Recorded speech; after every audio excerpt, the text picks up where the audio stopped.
Welcome to the Whiskey Congress. Honest, open talk dedicated to speaking the truth to those who are open to hearing it. Black, white, right, left. Most importantly, honest, bold, and fueled by good whiskey. In Whiskey Veritas, we are Whiskey Congress. Join the evolution. Whiskey Congress is back in session. We have a traveling episode because Steven's on the road, but we are getting together as best we can given the circumstances. First of all, how's your trip going? Oh, it's good, man. Just driving along 71, so nothing of note to this point. Let's hope it stays that way. I'm bummed we couldn't get together this week because you've been very busy and I have not. But the midterm elections have come and gone. The state of Ohio really let me down, in my opinion. I was really disappointed that Tim Ryan lost to J.D. Vance, who I consider to be something of a buffoon. I don't think we disagree on that. No, we don't. I J.D. Vance represents, I think, a lot of what is wrong with politics. And I just don't think he's a good Senate candidate.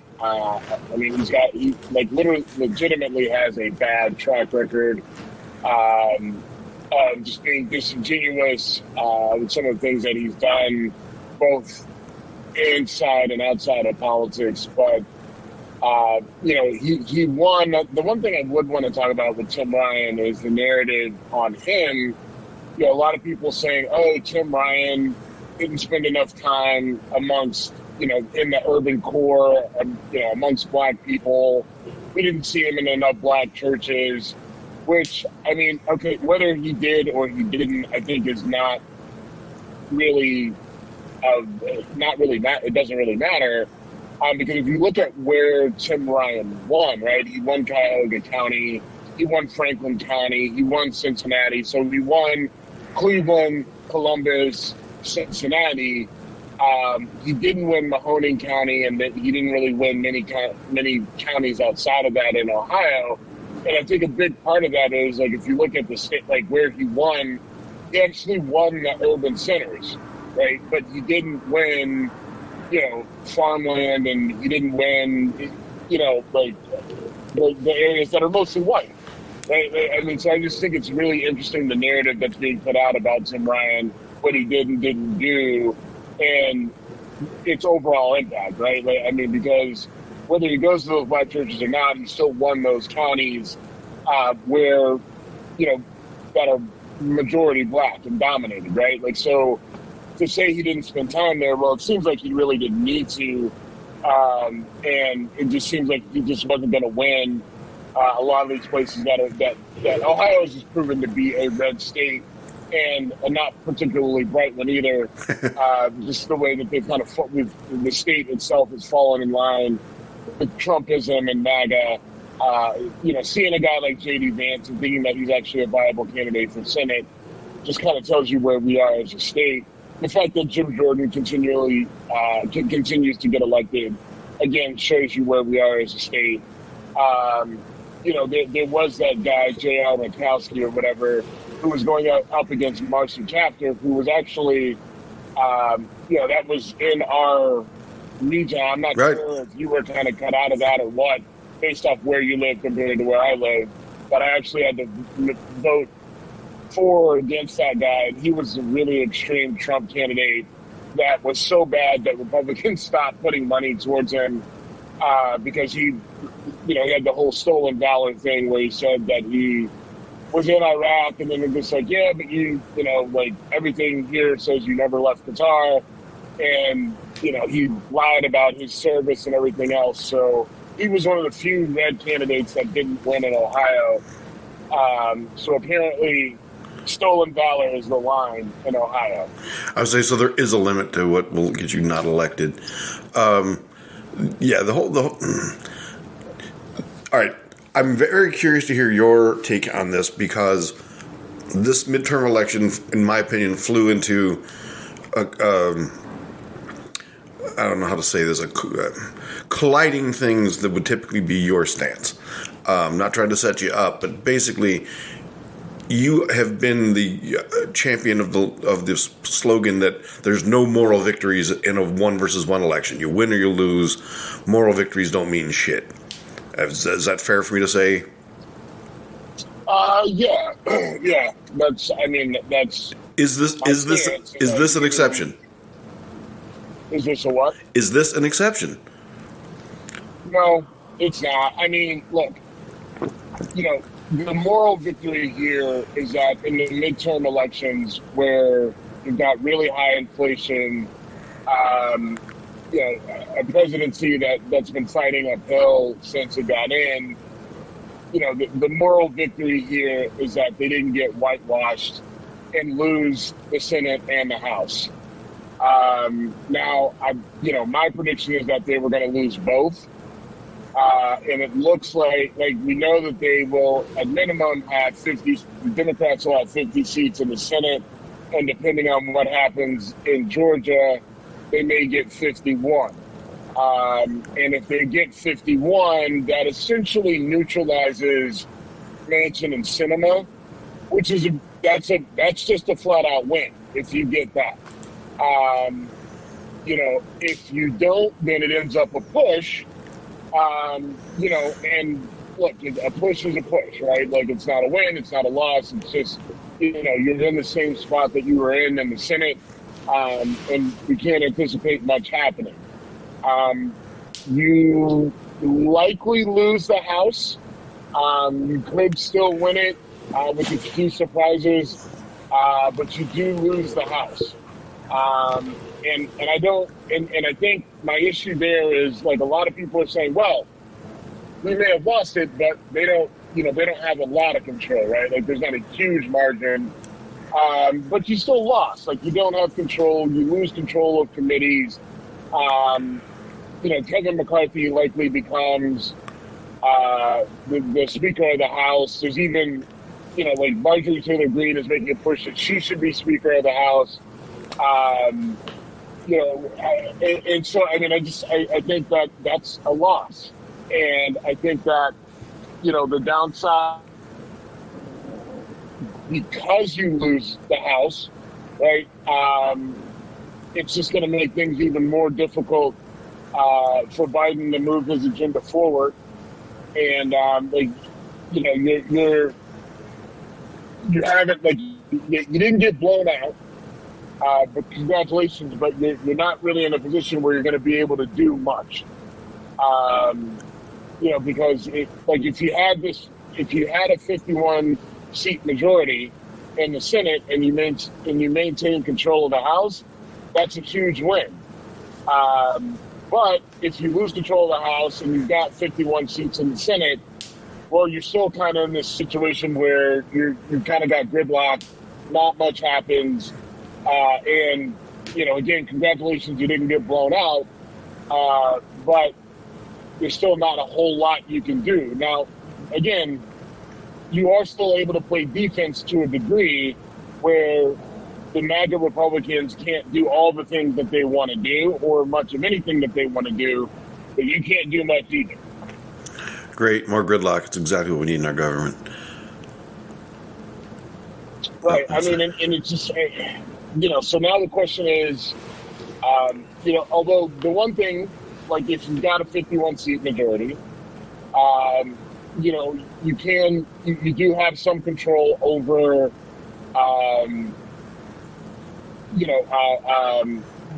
bench seats, right, and judges, and who we're putting in federal judge positions. So as those seats start to open up and you start to make appointments, having a 51 seat majority helps there. And like I said, again, you neutralize Manchin and Sinema, which is huge. I think Sinema really got under a lot of people's skin,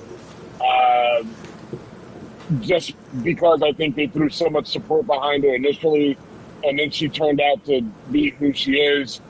And so I think people put a lot on her, when I think, Joe Manchin did a good fare of holding things up, because, again, I think he likes that spotlight. But you neutralize both of them and sort of their bullshit over the last few years, which I think is it's definitely worth a pat on the back. Okay. The fact that the Lauren Boebert race went, in fact, I don't know if it's been called yet. As of when I went to bed last night, it was not. Yeah, I don't know what the fuck is going on in Colorado, to be honest with you. I'm not sure why it's taking so long. I'm not sure if it's going to have to go into a runoff. The information coming out of there is a little bit sketchy. Just in terms of the consistency, it seems like the race is really close.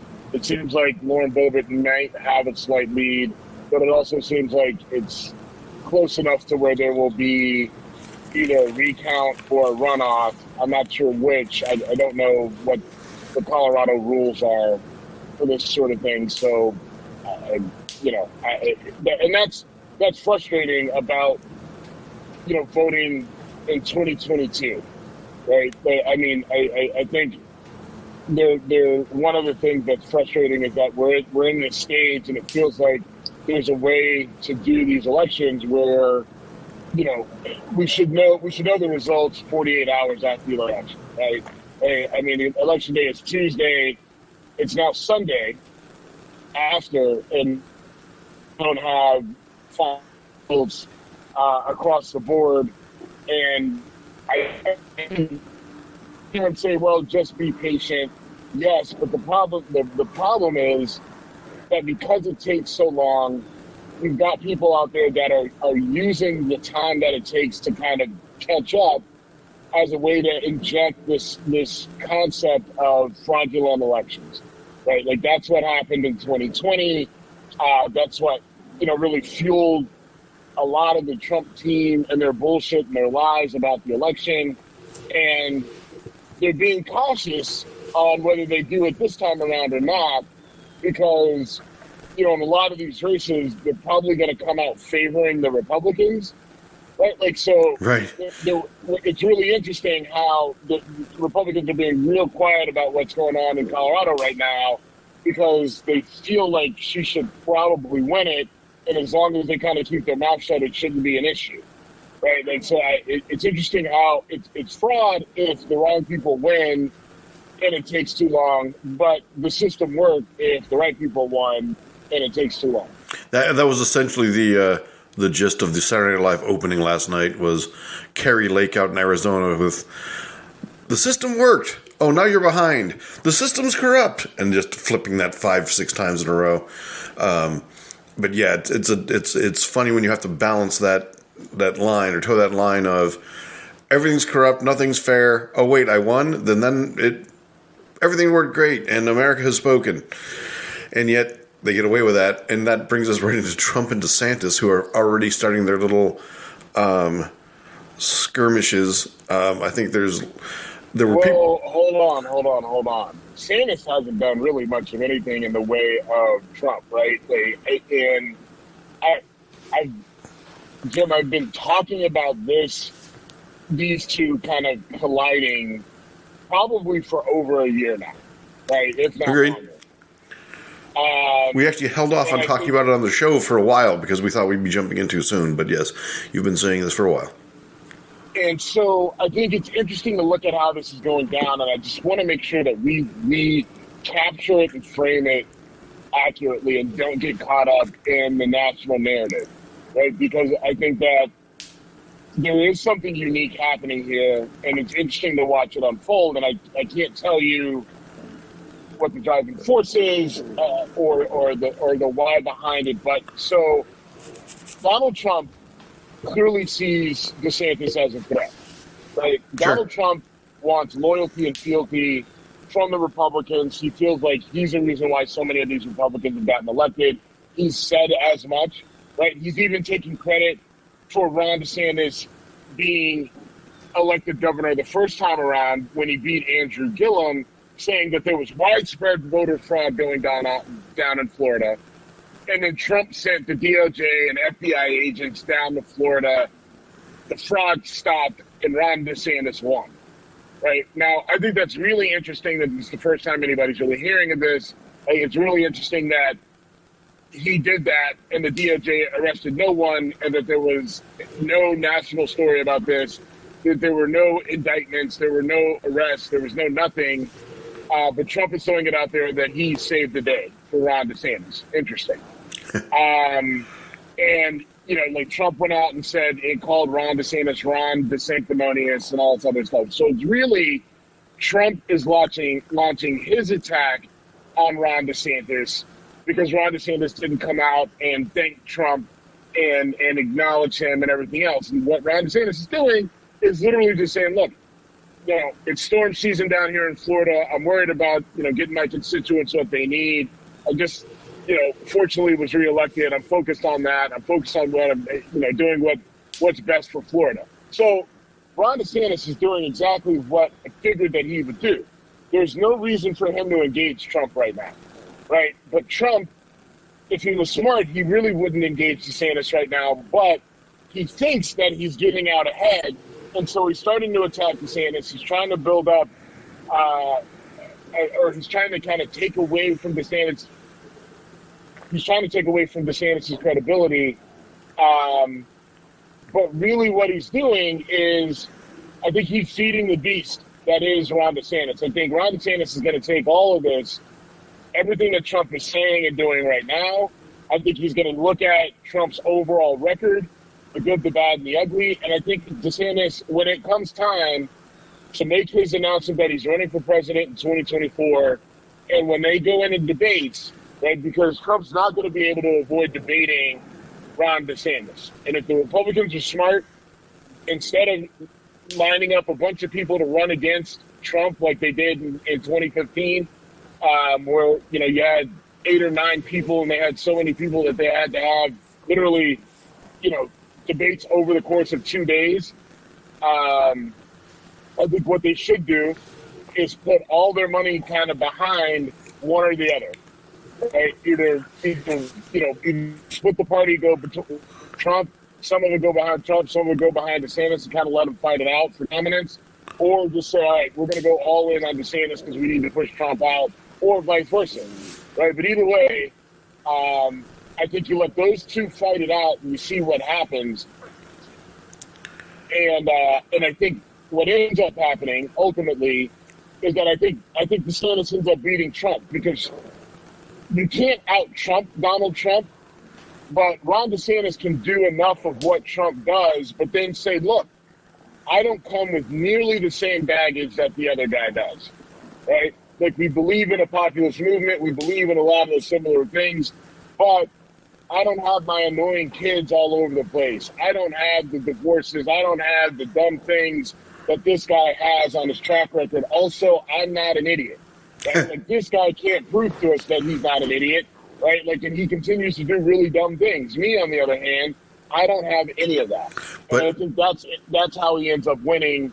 And I think he can slow play that probably for the next year before he's got to actually make an announcement, and he's going to continue to let Trump just kind of step in it over and over again until then. Well, I suspect you're right on that, because right now the momentum of Trumpism is deflated.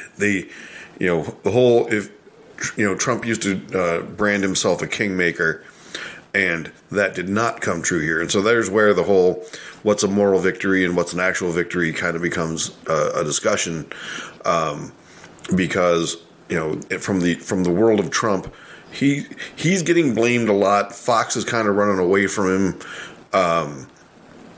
It's not just Fox. Rupert Murdoch is running away from Trump, right? Like, so everything that Murdoch owns, Fox News, Wall Street Journal, so on and so forth, like, they're all sort of saying that, hey, Trump, you need to take a back seat. Whether it's Laura Ingraham, she came out and said that basically he needs to change his tone or get out of the way. Wall Street Journal has had a couple op-eds really pointing at Trump as needing to either, change his message, move on from 2020, stop with the rhetoric or get out of the way. And I think that's Rupert Murdoch trying to send a message to Donald Trump, like, look, your 15 minutes is about up. if you want a new lease on it, then you need to shift gears a little bit, and if not, we're going to move on. And like Trump is Trump, and I don't think that he is going to move on. I don't think he's going to really kind of take the hint, and it'll be interesting to see how that divorce goes. Is a changing gears and acknowledging that he needs to tone down is not his strength by any means. I don't know. It will be interesting. I do think that we've had this conversation as well, that I would love to see a moderate, sane Republican get into the race. My ideal choice would be Larry Hogan from Maryland, but it'll be interesting to see what gets put up there. Like you said, in 2016 they had just a clown car full of people trying to scramble for what they thought was a power vacuum, and they sucked up 70% of the vacuum, but they divided that 70% over 10 people, whereas Trump, with his smaller percentage, was able to dominate the party. And we'll see. I'm going to be curious if the tone continues down the path it's going that you just described, where Rupert Murdoch and all the Fox affiliates and everything that was once right up his ass is now moving on and just sort of saying, the whole there's nothing to see here kind of thing. So it will be interesting. But in light of all this, the stock market, which had been flailing, really came back strong this week, like really strong. Well, yeah, it did, and I think you saw, there were certain things that I think the Fed were looking for that we saw in terms of, some labor numbers that are showing that the labor market is weakening a little bit. There were some other key sort of indicators, which it's really interesting, right? Like, so in order to get the Fed to ease up on, raising rates, they need to see, fewer jobs entering the market. They need to see less spending. Things that generally are bad indicators, right, for labor and the economy. But they need to see those things kind of trending upward to say, okay, we can, we don't have to raise rates because people are now feeling the pressure. Companies are hiring less. We're seeing, reduction in wages and people are spending less money. So that's, the Fed is looking at those as good things, and it's just like, all right, but if we continue to kind of go that direction, then things really start to suck for us. And the Fed's like, yes, that's right. Yes, they will. And that means things are better. And it's really a hard thing to sort of wrap your head around. And kind of just like the way our market and economy are kind of tied together and work together. It's kind of one of those things that shows you that it's not, it's definitely not a perfect system. Yeah, a lot of what you said sounds counterintuitive. I just, was looking at the numbers and after a couple months of, a serious downward trend, suddenly it revved back up shortly after the election, which I'm not going to go conspiracy on that, but it is kind of funny that after the election, suddenly things started heading in the other direction, because that was one of the Republican talking points I was hearing from some of my friends. It was, well, look at your 401k. Who are you going to vote for? I'm like, all right. So that's really not a strong argument, but it works. At least it works with some people. All right. I mean, and it's frustrating too, because I think that the thing that people just refuse to acknowledge, especially on the right, and then on the left, people are just like too dumb to really think this all out. But you were going to get this level of inflationary pressure no matter who was president, right? Like, because a majority of the financial support that came due to COVID happened under Trump, right? Like, he wasn't thrilled about it, but I mean, hey, remember he wanted to sign his name on the checks so everyone could remember that it was him who got it, who got people the COVID checks, right? So everyone knew who to thank. Like, you remember that whole thing with Trump? Yeah. So a lot of that happened under him, and so like what frustrates me is that even the people who get paid to talk about the economy, like people who legitimately get paid to talk about the economy, don't talk about the fact that, look, you unnaturally depressed the world's economy, right? Like you shut everybody down. Everybody was locked in the house, right? Good, bad, ugly, whatever. That's what happened, right? Like, so there was absolutely no demand because no one was going anywhere, right? From U.S. to Italy to China, everybody was locked down. So the entire economy wasn't moving. Then you got it going again, right? Like, so that due to that lack of demand, that depressed the prices of everything, right? Like, you had nobody was going anywhere. So the price, yes, of course, the price of gas is going to bottom out, right? Nobody was fucking driving, right? Nobody, you know what I mean?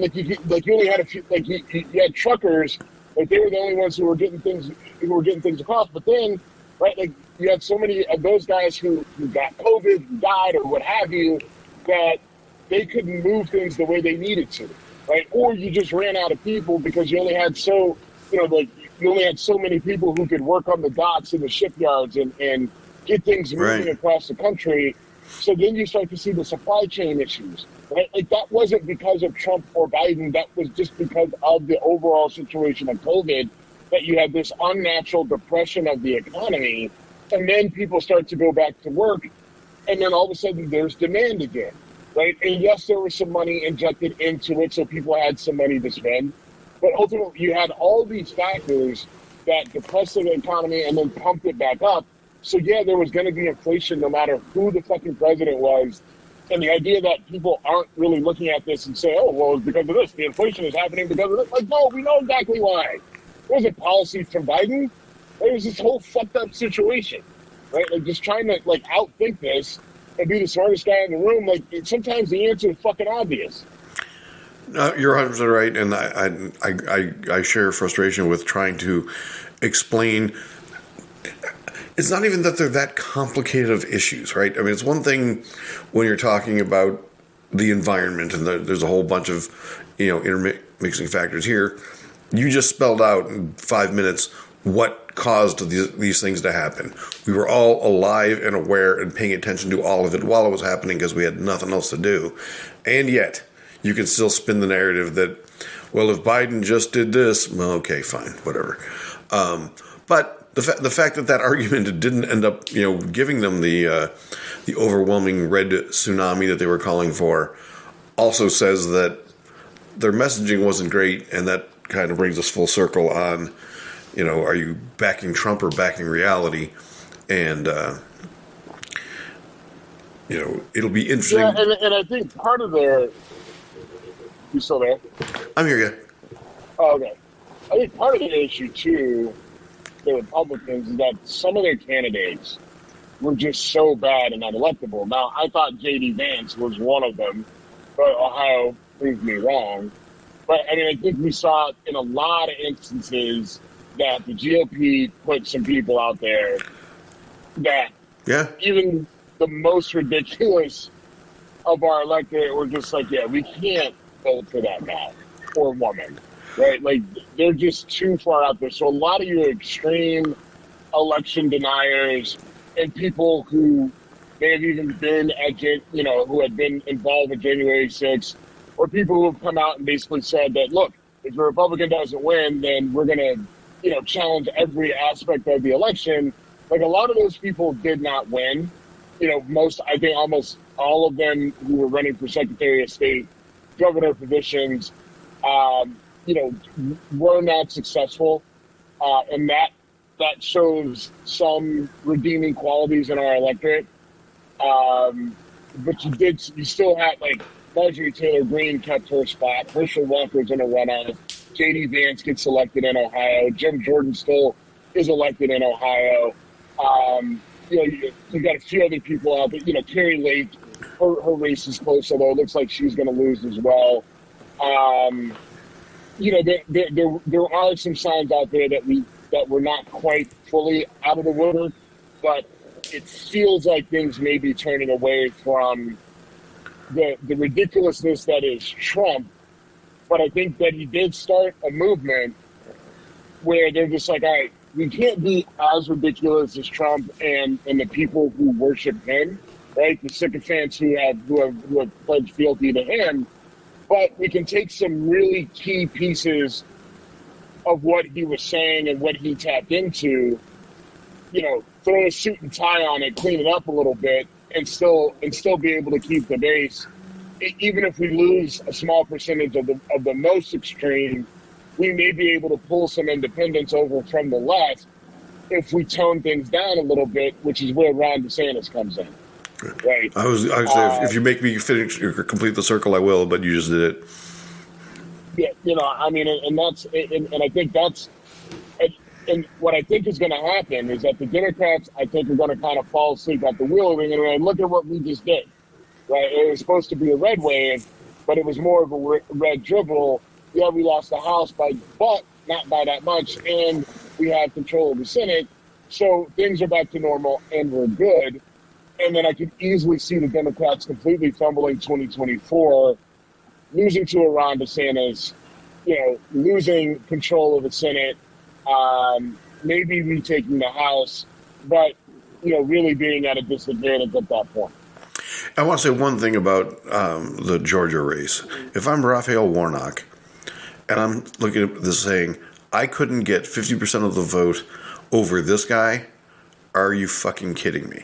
Now, I think the way a runoff works in Georgia is the top two candidates advance, so there will be a 50% plus one, 50 plus one vote winner no matter what. And I think Warnock will win that just because the more spotlight there is on Herschel Walker, the more people are going to shake their head and say, how was this guy possibly a Senate candidate? I saw you tweeted something from our account, which was like a 5-second clip of... Well, I mean, here's the problem, though. Like, so the entire race is going to be focused, like the entire runoff is really going to be focused on just Warnock and Walker. Right. Like, that's it. The only two. And, like, it feels like, well, Warnock should be able to win this, no problem. But it just, again, the problem is the numbers, right? Like, so you've got, like, Warnock is a senator because of Atlanta. Period, point blank, the end. Atlanta is so heavily black, right? But it's so dense, and there's so many people in that county that Atlanta is in. And it's escaping me now what the name of the county is, because it's not Atlanta County. It's Fulton? Yeah, I think that might be it. But that county is so densely black, right? Like, that it makes up like a huge majority of the Georgia electorate, right? Now there's plenty of other counties in Georgia that have black people in it, but those are mostly dominated. Those like Marietta, I don't think is in Fulton County. It's maybe in Clark County. And I'm sorry, I don't know the Georgia counties all that well.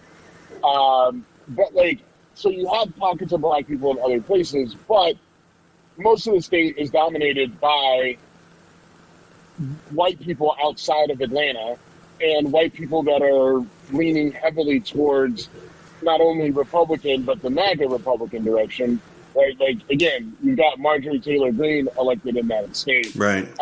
The fact that Herschel Walker is even close, right, it just tells you, like, Stacey Abrams can't get over the hump in that state, even though her popularity is so high in that region. So my point is that it's just not, like, I don't think it's a given by any stretch of the imagination that Warnock wins because of the way that state, just the demographics of that state.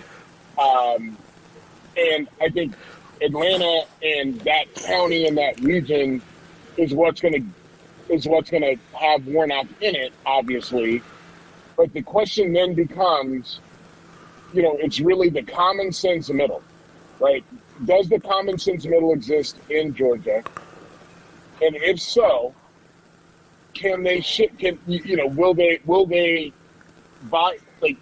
will Warnock win them over, right? Or are they just so anti-left, anti-Democrat that they just hold their nose and say, we can't give the Democrats that much control. We're just going to have to deal with Herschel Walker for the next 6 years, right? Like that's a big question. Call me whatever you want, but the idea that you would look at Herschel Walker, listen to what he's had to say, look at his credentials or complete lack thereof, and say, I will hold my nose and make this person a senator from my state. I mean, you're not wrong. It could happen. And again, if you look at J.D. Vance's credentials, he doesn't have nearly the star power in Ohio that Herschel Walker did, at least as a younger person. So maybe, but my goodness, man, if we're that far gone, and I mean, Jim, like, what do you question? I mean, like, I get, like, they're having a runoff. No, you're right. Like, you got 48%. And your thought process there, and this is not an attack against you, but that's part of the reason why Democrats are kind of in this boat, right? It's just we're the obvious choice. Like, well, motherfucker, if you were the obvious choice, you would clearly be winning, but you're not, right? And so instead of continually to put this out there, well, you should just vote for us because we're right. At some point in time, you're going to have to give people a reason to fucking vote for you. And it may mean that you're going to have to move off some of your central points and start to address the things that people are telling you that they need addressed, right? And it's not like, and listen, Democrats, you're going to have to figure out a way to speak to black people and to white people alike. But those are different languages, right? Speaking of the needs of black people and speaking of the needs of the average middle American white person, even if the needs are the exact same, the language is different.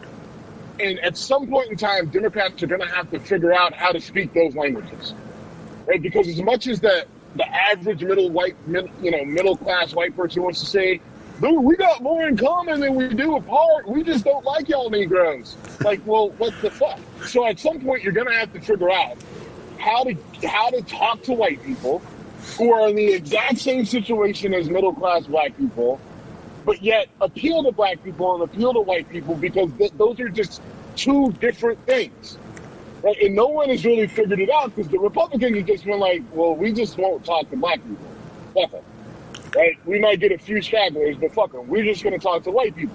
And Democrats are just like, well, we're just going to really focus on minorities and, like black people, gay, trans, whatever, and we'll kind of send a message to white people, and hopefully we just get enough of them to vote. Right? At some point, you have to figure out how to speak these different languages if you really want to take it over. Now, I've said how they could do it. If the Democrats just switched their stance on guns, they would probably never lose an election again. That's my opinion. But they got to figure it out at some point, and they have to stop with this. Well, we're just obviously better. I don't know why we're winning, right? Like, that's just not getting you anywhere. History backs you up on that. Maybe that's kind of what I was saying with Herschel Walker being just that far detached from reality. Yeah, I'm guess I'm saying that. And so, Jim, as I'm driving on 71, there are two giant flags. Let me guess. Sticking out of the side of the road. Guess what the two flags are? And I'll just tell you, one is not a Confederate flag. Oh, it's not a Confederate flag. No. Okay. An American flag in Ohio. All right, then I don't know. I was sure there was going to be a Confederate flag in there. It's one was a Trump MAGA flag, and the other was the Gadsden. Gadsden, don't tread on me with the snake. Oh, okay, yeah, the snake with the... Yeah. So they didn't have room for the Confederate flag because they had only two flagpoles on the side of their truck. Was this on a building or a truck? No, it was on neither. It was literally two flags stuck in the ground, two giant flags stuck in the ground along 71. I guess I'm going south, so it would have been on the northbound side. Okay, and if you get past Columbus on 71, which you won't today, but there's a barn with a Confederate flag painted on it right off the side of 71 that I used to drive by every day going from Mason to Wilmington, Ohio. So I haven't driven to Cincinnati in a while, so I don't. I have to imagine it's probably still there, but I don't know if it still is. I don't know when I'll be back that way, but I will. It's impossible not to notice from 71 coming north. It's like a top of a barn, and I think the town is New Vienna, Ohio, which has a great reputation for its white supremacy support. So anyway, yeah, I'm. The fact that there wasn't a Confederate flag is borderline heartening. Yeah, I guess. I mean, this is me definitely trying to find the silver lining. The issue with the "Don't Tread on Me" flag is that it's kind of been co-opted by a lot of your sort of far-right white supremacists, whatever. I mean, the flag in and of itself doesn't necessarily mean white supremacy, but the people who've adopted it, it's kind of like, well, it's kind of theirs now. And then the Trump MAGA flag, I mean, is what it is. So I guess it's a win that there wasn't a Confederate flag there, but I mean, I don't know. If they could afford a third flagpole, you could bet there'd be one. All right, I want to talk quickly about Russia and the Ukraine situation, because I have no clue what's going on there. One minute I'm reading and hearing that Russian troops are fleeing in droves, that they've had in excess of 100,000 casualties in this period of time, which is a shocking number. And then I'm hearing that Russia's unleashed a new set of drones that is tearing apart Ukraine's weakening defenses. So I don't know where that's going. I mean, it's from like, I still track what's going on there. The Ukraine has had a couple, they were able to push Russia out of the, I don't know how to say it, but the Kherson, I think is how it's called, the Kherson region, which is along a major river port over there. And they were finally able to push Russia out, so they've taken even more control, and that's kind of from that offensive that we talked about a month ago. That was sort of like the last remaining stronghold of the Russians in that area. So the Ukrainians have really pushed the Russians out and gained key control, which is a huge win for them. The Russians are using these drones that are causing the Ukrainians some problems. The issue that Ukraine is going to face, though, is that with the GOP taking over control of the House, will Biden be able to get approval to continue to send money and aid to Ukraine? Right, like, I mean, Congress controls the purse. It's been Democratic. It's been under Democrats' control for the last couple of years, and so Democrats haven't had an issue with supporting Biden and supporting Ukraine in this war that Russia has launched against them. But there have been a lot of Republicans that are pushing back, and mostly just because they just don't because Biden's supporting it, right? Which is weird that you're so anti-Democrat, you're so anti-Biden, that you're willing to throw support behind Russia because you hate Biden and right? Like, Russia was our main enemy, right? Right. I remember Chris Christie, when he was running for president, talking about how dangerous Vladimir Putin was and Russia was, and everybody was like, yeah, fuck Russia, we can't let Russia do this, and Trump, all his tough talk about Russia and everything else, and now because Biden is in the White House, it's like, well, I mean, we don't think that what Russia's doing is that bad. They should be able to defend themselves against Ukraine, who wasn't doing anything against them. But still, it's just crazy, that they shifted that much. But it's not surprising the way things have gone, So, I think that's just something to sort of watch out for, is once we kind of get the final numbers settled, which again, we won't know for at least another week, I think, who has won control of the House. And we won't know until December what the final numbers look like in the Senate. But by Christmas, we should know who the fuck controls our government. And then at that point in time, we'll have to kind of assess if Ukraine will still sort of get the support that they've gotten from the U.S. to this point, Or if not, then will somebody else in NATO backfill what the U.S. has been doing? Or will we see it turn finally in favor of the Russians because Ukraine isn't getting the same support? And then, does that mean this thing drags out longer? Will Russia finally be able to sort of close it out sooner?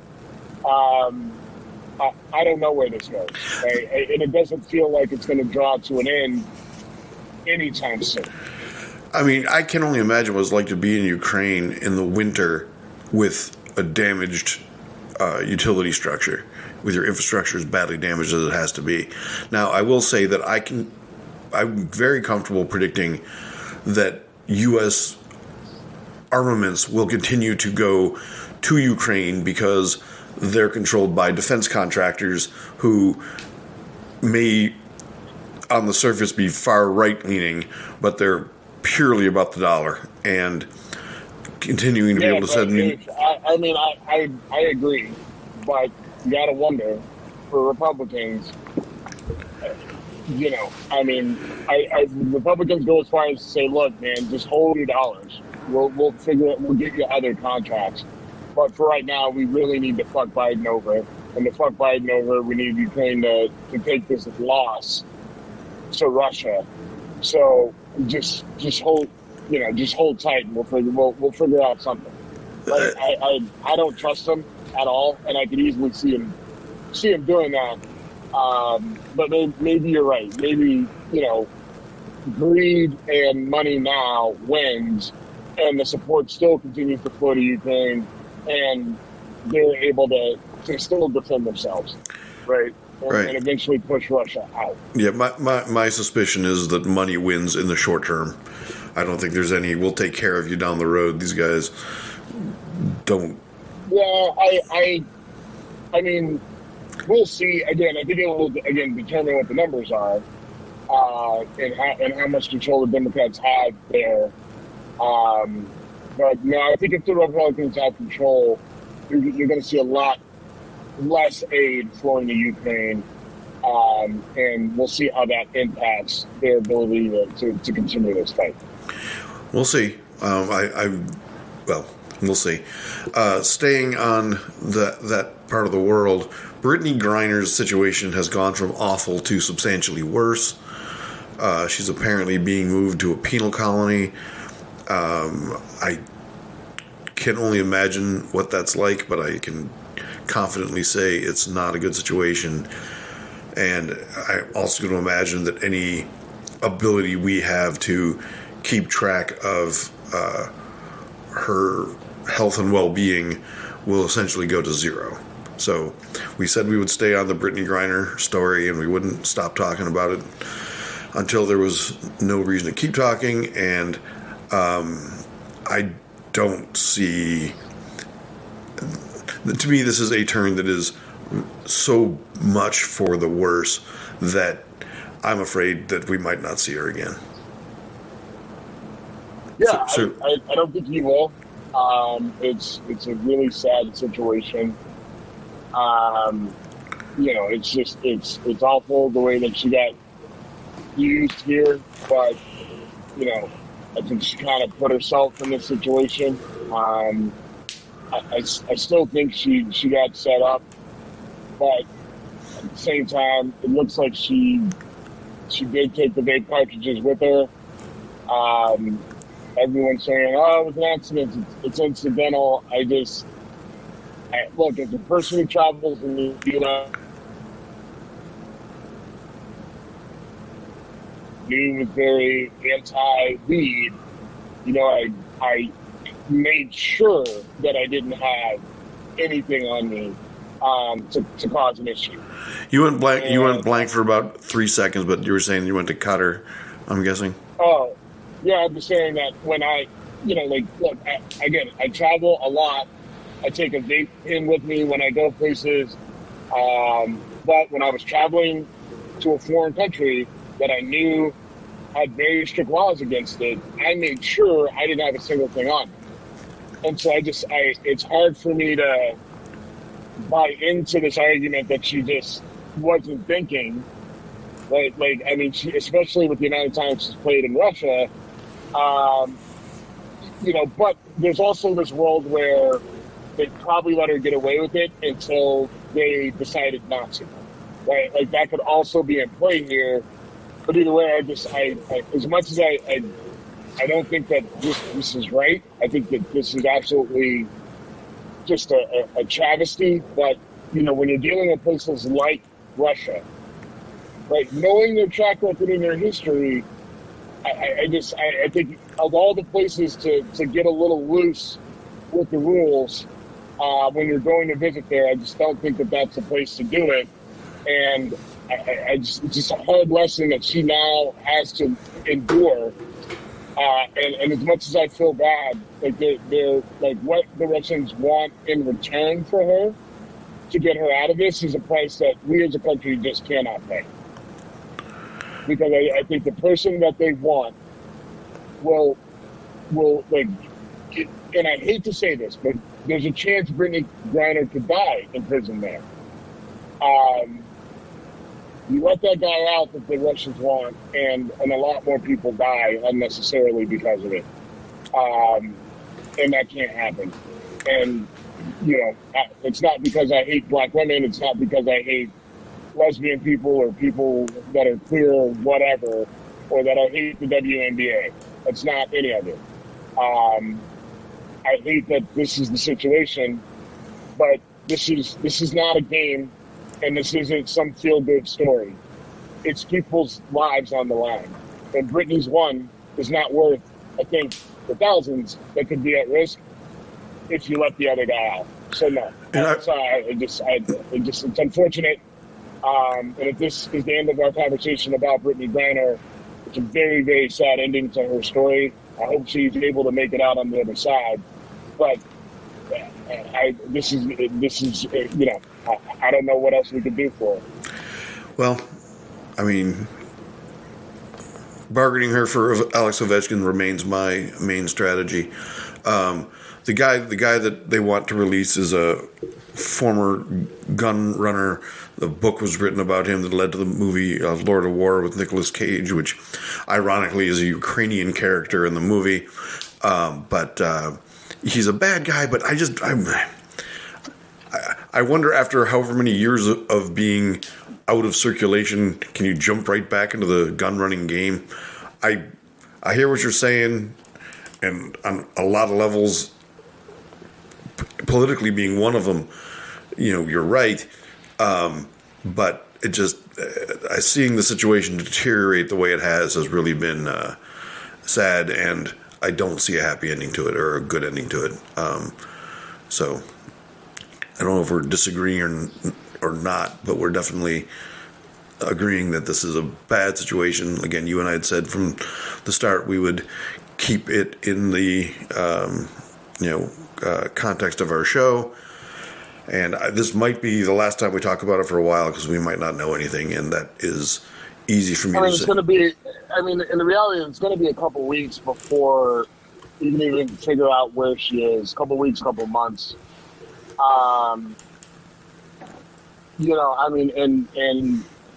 Will it even make it to the mainstream once people are able to know, or will Russians be like? She's basically going into a black hole. The question is, will anyone know where she is? Right. To be able to report anything on her, right? It's not like we are going to send somebody over there to go figure it out. We just don't have that we don't have that type of budget to do that sort of reporting. Yeah, and like you said, not knowing where she physically is. I don't want this to be her fate. I don't want this. I wish that there were a way. But if the price is, give up this guy who is not just a gun runner but a war criminal. Look, if the Russians want him, he's got he's got some value to them, right? Yeah, exactly. Can you hear when Siri butts in to tell me that there's hazard and speed checks? Nope. Oh, okay. That's good. I'm sorry. No, bro. I'm doing it through my AirPods while my phone is on CarPlay mode, and I've got my map telling me where I'm going. So Siri butts in to tell me that there's a hazard ahead or that there's a speed check or whatever, and I don't know if you guys can. I have not heard any of that. Okay. All right, so we avoided accidentally talking about Kanye West and Kyrie Irving the last couple weeks.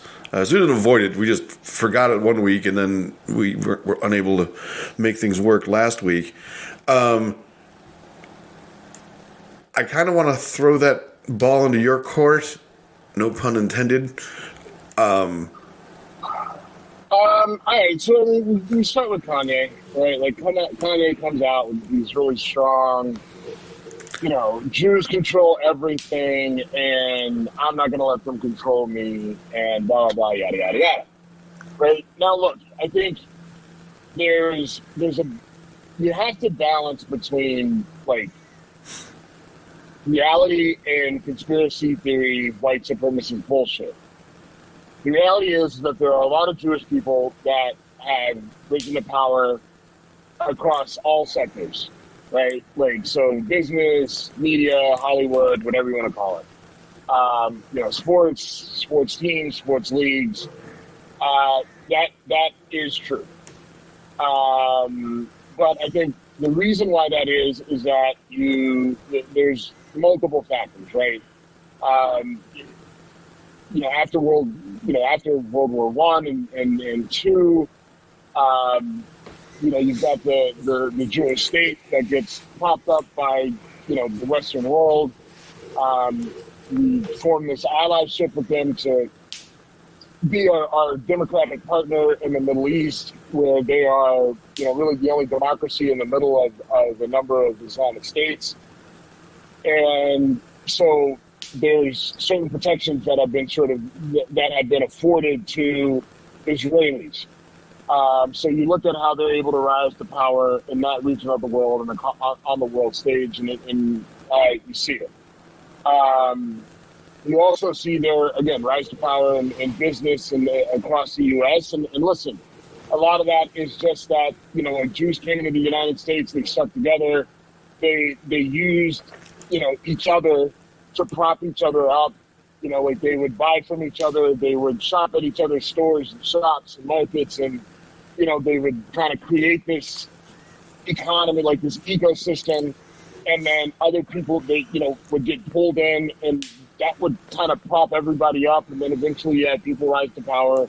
And so they have a lot of control. And I don't think that there's some great conspiracy theory behind it that Jews are trying to control the world. That's the way it fucking happened.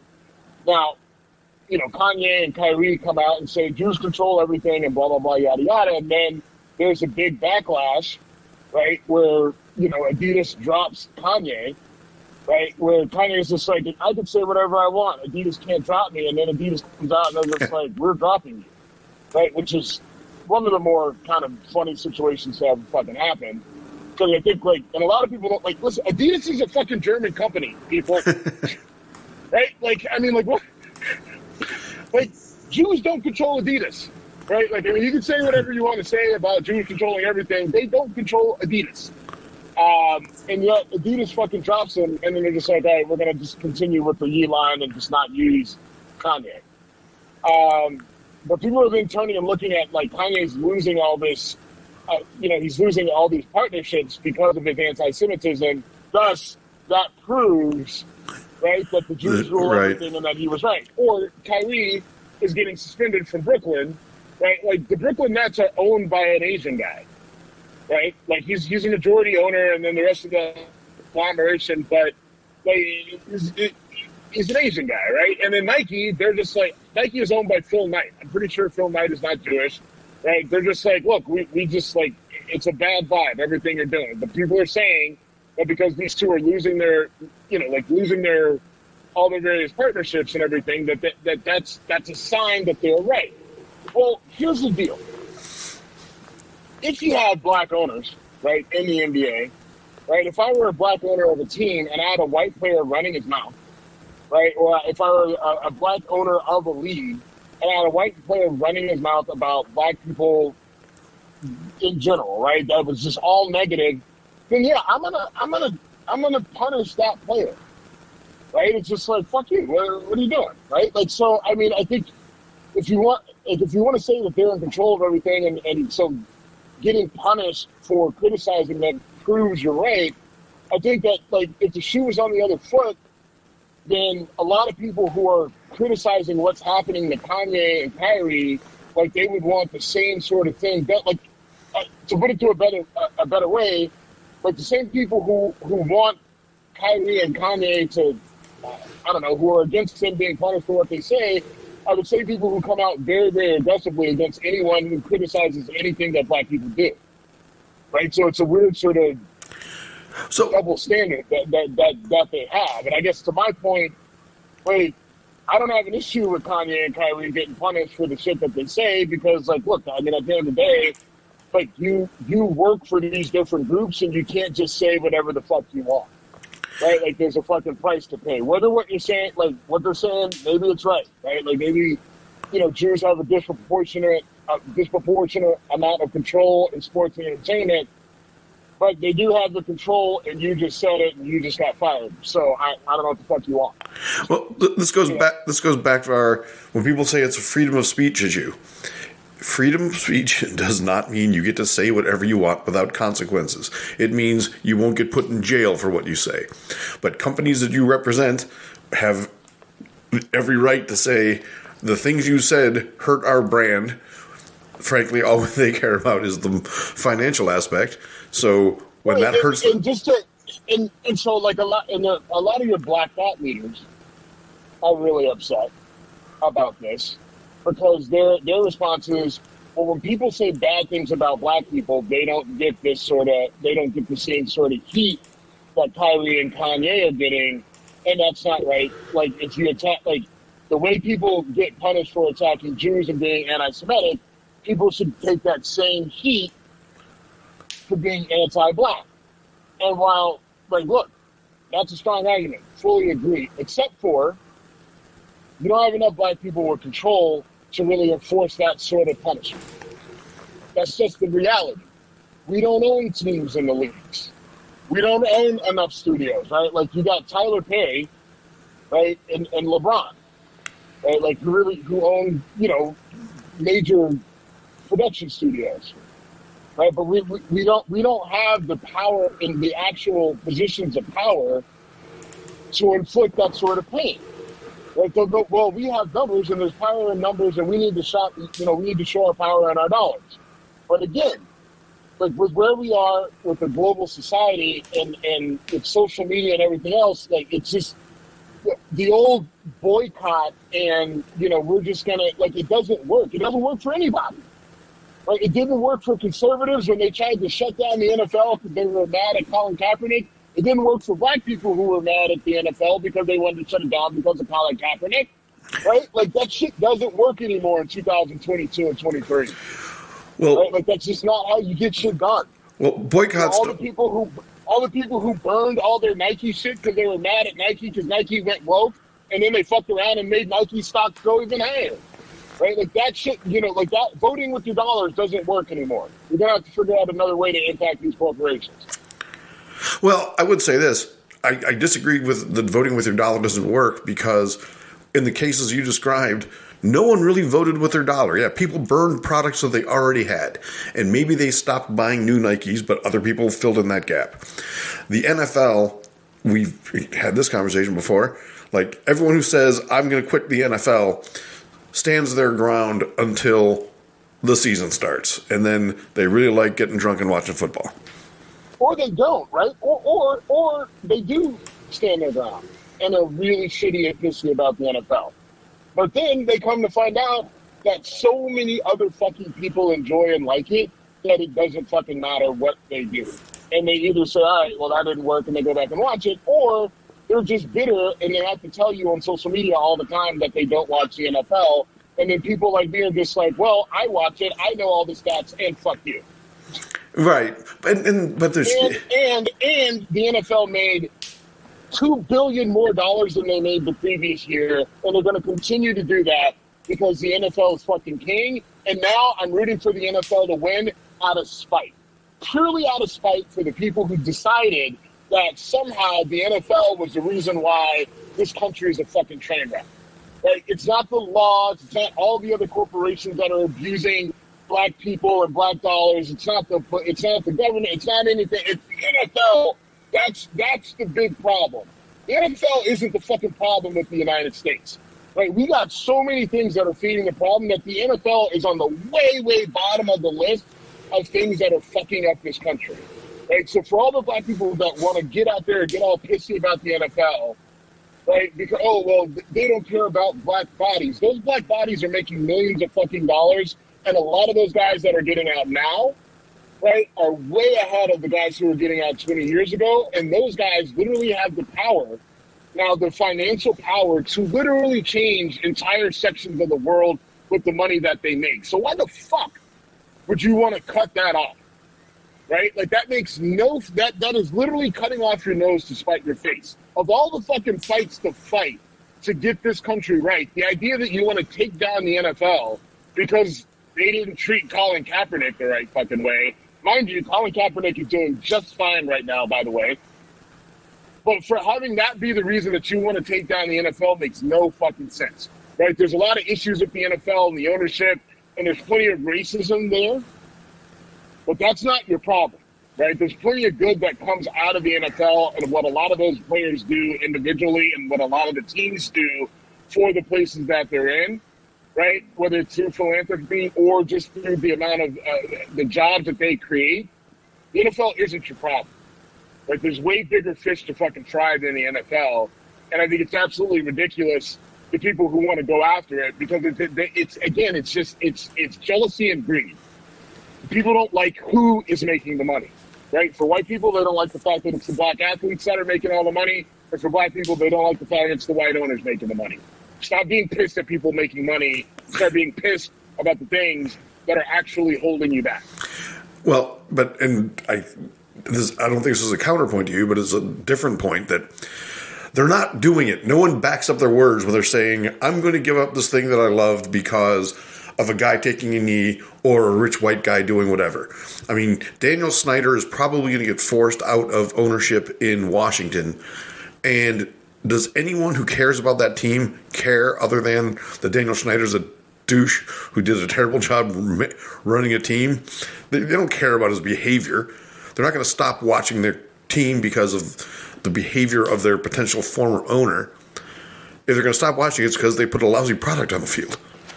And even then, they don't stop. And I mean, as a guy who endured 17 years without my team going to the playoffs and still dragged my ass to someplace to watch a game every Sunday, the NFL owns me. I've just acknowledged it. Yeah, I'm fine with that. Okay, yeah, well, it is what it is. I mean, look, of all the fights that we need to fight to get this thing right and to get things on track, I'm just not willing to fight the NFL. I'm sorry. Understood. I'm just not gonna do it. Like, I mean, the things that I see that directly impact my day-to-day life, those are the things that I'm gonna fight for. Like, things that I see, right? Kids growing up in homes that should be fucking demolished. The things that I see are, those kids growing up in those situations where, they live in these shitty homes and they have zero options and they have absolutely no prospects in life because they just have been told that they don't have any. Like, those are the fights that I want to fight. So what do? I go out and I start a company that builds housing for those kids so they don't have to live in those situations anymore. And then that same company has these workforce options that allows people to train and understand different technology so that they can go out and get a job. That's what I do. That's how I'm going to fight this fight. If you think going out there and boycotting the NFL helps those kids, fuck you. Right? Like, absolutely fuck you. Well, right? Like, you're so full of shit. If you think that you're doing anything, like, I need you to do something for all the people out there that are saying that they want all these conditions to change. You want conditions to change for the people on the ground and the next generation. Now you got to start to fucking do things that actually help them. Instead of all this, look at me, I'm boycotting this, I'm on the stage talking about that, but you're not doing anything for anybody. Right? I need people to start putting action to all these words that they've been talking for the last 20 fucking years. I need to actually see something happen and people do things for people instead of telling me about it. Because I am fucking tired, whether you are a black thought leader, a GOP congressman, or whoever the fuck you are, because all I hear is talk, talk, talk, and there's not a single fucking action out of a lot of these people that backs up anything they fucking say. And I'm just tired of it. And I'm tired of these gestures that are supposed to mean something, but yet they do nothing for the people that they say they're doing these gestures for. We can close on that. That's a strong close. I do want to bring up one other story really quickly. It's been barely heard. I only randomly came across it, but a former heavyweight champion, Goran Gogic, a Macedonian, was arrested at Miami International Airport because he was part of a drug ring that smuggled 20 tons of cocaine on a single cargo vessel. Wait, 20 tons. Your truck probably weighs 20 tons. 40,000 pounds. Yes. How were they trying to get it in? It was on a cargo ship in Philadelphia. Shit. 20 tons. That's a lot of cocaine. That's cocaine's a hell of a drug. But think, literally, that is 5 of your truck worth in weight of cocaine. Anyway, I saw that story. I'm like, that's kind of amazing. How anyone could compile that much in. Yeah, right. Like that. Like the fact that you just thought, well, we're just going to do it all in one shot. No one will ever figure this out. Like, okay. Anyway, 20 tons. Also, where is that shipping vessel now? I can't imagine that they've got it all taken care of. Well, I think we both know that shipping vessel will end up in the hands of some law enforcement agency that will end up in the hands of some other agency that will end up on the streets of various cities in the country, but I'm not a conspiracy theorist. Yeah. I've seen American Gangster too many times, and I know that was heroin, not cocaine, but, you know, it's... Same difference. Yeah, exactly. Cocaine just sells better in different markets. Practically sells itself? It does practically sell itself. And this, again, I've been honest with my use of cannabis. I've never touched cocaine and do not intend to unless I make it to the age of 90. But as the late, great Rick James once said, cocaine's a hell of a drug. All right, man. Well, look, I am about to my location here, so this timed up pretty good. Good show, and if you want to go ahead and close this out. Yep, let's close it out. We are at Whiskey Congress on Instagram and Twitter. Thank you for listening. We're done.